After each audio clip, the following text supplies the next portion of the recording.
இன்னைக்கு நம்ம என்ன ரெசிபி பார்க்க போறோம் அப்படின்னா ஒரு ஸ்வீட் ரெசிபி தான் லட்டு. இது செய்யறது ரொம்ப கஷ்டம் நினைச்சிட்டு இருக்காங்க, பட் கிடையவே கிடையாது. ரொம்ப சிம்பிளா ஈஸியா பண்ணிடலாம். நான் நிறைய வாட்டி ட்ரை பண்ணி பார்த்துருக்கேன், நல்லா வரும். வாங்க இதை தான் உங்களுக்கு செஞ்சு காமிக்க போறேன், பார்க்கலாம். ஸோ நம்ம ஃபர்ஸ்ட் சுகர் சிரப் பண்ணிடலாம். அதுக்கு ஆக்சுவலாக நான் கடலமா வந்து 1 கப் தான் எடுத்திருக்கேன். சுகரும் நீங்கள் வந்து 1 கப் தான் எடுக்கணும். இதில் ஆட் பண்ணிடுறேன். இதுக்கு தண்ணி வந்து 1 கப் சுகர் எடுத்தோம்னா 1/2 கப் தண்ணி கரெக்டாக இருக்கும்.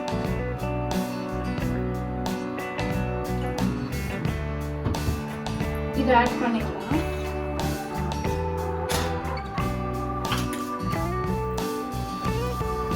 இதுவே ஃபுல்லாக முங்கிடுச்சு பாருங்க. ஸோ 1/2 கப் தண்ணி கரெக்டாக இருக்கும்.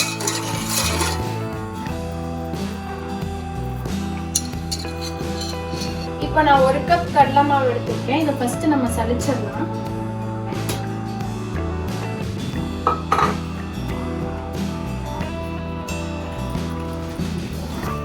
இப்போ நம்ம இதை சலிச்சிட்டோம். இதை பவுலுக்கு மாத்திடலாம் ஃபர்ஸ்ட்.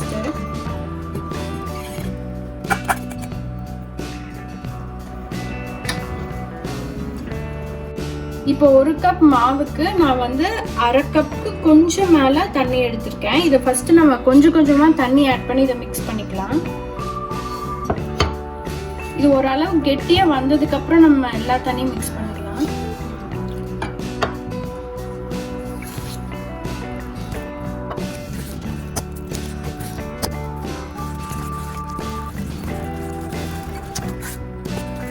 இப்போ எனக்கு தண்ணி கொஞ்சம் பத்தாத மாதிரி இருக்கு. ஸோ இன்னும் கொஞ்சம் நான் ஆட் பண்றேன்.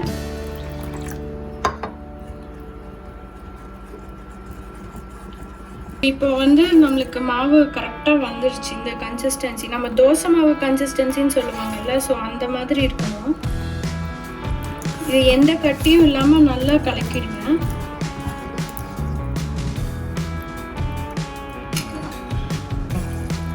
ஸோ இது 1 ஸ்ட்ரிங் கன்சிஸ்டன்சிக்கு வரணும். நம்ம இப்போ பார்க்கலாம். இது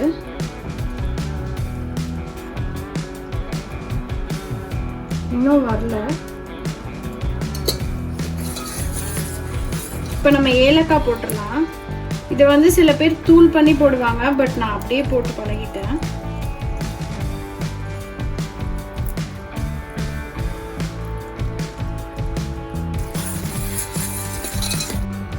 இதில் வந்து சில பேர் மஞ்சள் பொடி போடுவாங்க அந்த எல்லோ கலர் வர்றதுக்காக, பட் அது போட்டால் நம்மளுக்கு அந்த அளவுக்கு லுக் நல்லா இருக்காது. பட் நேச்சுரல் லுக் தான் சூப்பராக இருக்கும், அதனால நீங்கள் ஆட் பண்ணாதீங்க.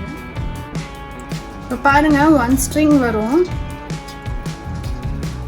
ஸோ இதுதான் இந்த ஸ்ட்ரிங் கன்சிஸ்டன்சி.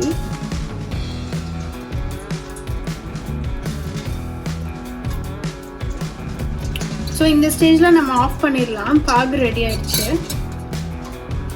ஸோ இப்போ நம்ம பூந்தி செய்ய ஸ்டார்ட் பண்ணிடலாம். அதுக்கு வந்து இம்பார்ட்டன்ட் டிப் என்ன அப்படின்னா, உங்களுக்கு ஆயில் வந்து நல்லா ஹீட்டாக இருக்கணும். ரொம்ப லோவில் இருந்துச்சு அப்படின்னா நம்மளுக்கு பூந்தி எந்திரிச்சே வராது. ஸோ நல்லா ஹீட்டாக வச்சுக்கோங்க. இந்த மாதிரி ஹோல் இருக்க கரண்டியாக பெருசாக எடுத்துக்கோங்க. என்கிட்ட இல்லை, அதனால தான் நான் சின்னதாக எடுத்துருக்கேன். ஸோ இதை இப்படி வச்சுட்டு நம்ம மாவு எடுத்து இப்படி போட போகிறோம்.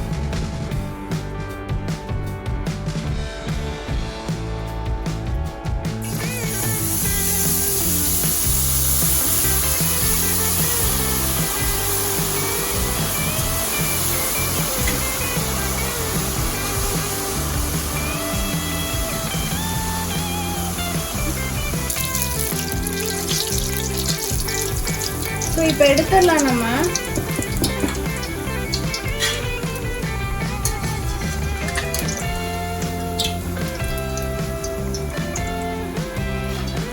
ஸோ இந்த பூந்தியை நம்ம சக்கரை பாவுக்குள்ள போட்டுடலாம். இது ஆறணும்லாம் அவசியம் இல்லை, நம்ம அப்படியே போட்டுடலாம்.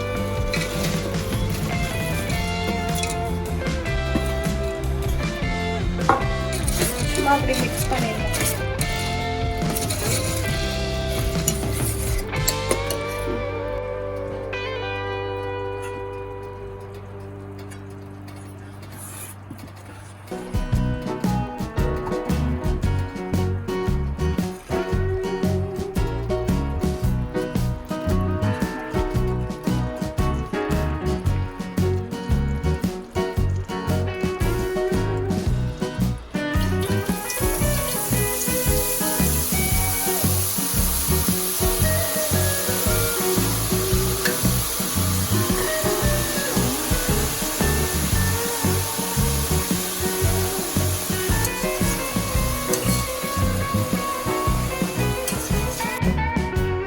இப்போ நம்ம பூந்தியெல்லாம் சர்க்கரை பாகில் போட்டாச்சு.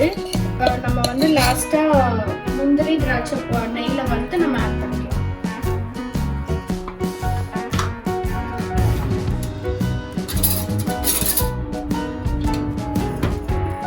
ஸோ இதில் முந்திரி ஆட் பண்ணிக்கலாம்.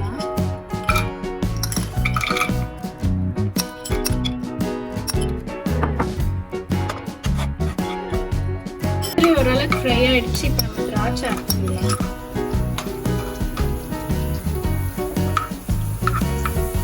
திராட்சை நல்லா பலூன் மாதிரி வந்ததுக்கப்புறம் நம்ம எடுத்துடலாம்.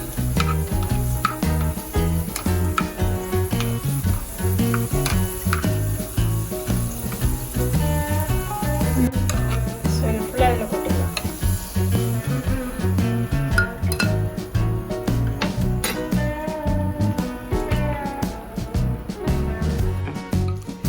சூடு ஓரளவுக்கு இருக்கு, நம்ம பிடிக்கிற அளவுக்கு இருக்கு. இப்போ நம்ம உருண்டை பிடிச்சிடலாம்.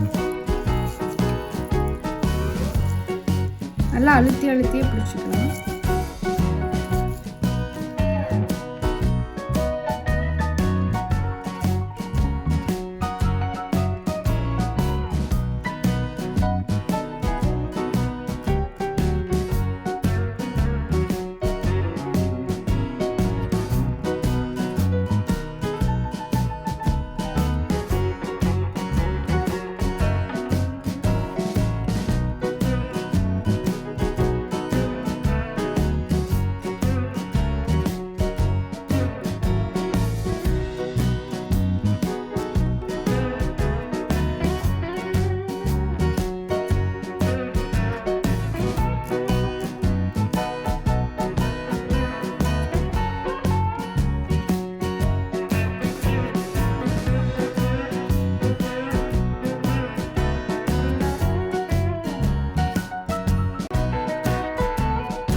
சூப்பரா வந்திருக்கு. நீங்க செஞ்சதுக்கு அப்புறம் உடனே சாப்பிட்டா உங்களுக்கு ஒரு மாதிரி அந்த இது இருக்கும். ஸோ வந்து ஒரு ஹாஃப் டே கழிச்சு நீங்க சாப்பிட்டு பாருங்க, சூப்பரா இருக்கும். ஸோ இதே அளவுகளோட நீங்களும் உங்க வீட்டில் செஞ்சு பாருங்க. உங்களுக்கு இந்த வீடியோ பிடிச்சிருந்தா லைக் பண்ணுங்க, ஷேர் பண்ணுங்க, எனக்கு மறக்காம கமெண்ட் பண்ணுங்க. தேங்க்யூ.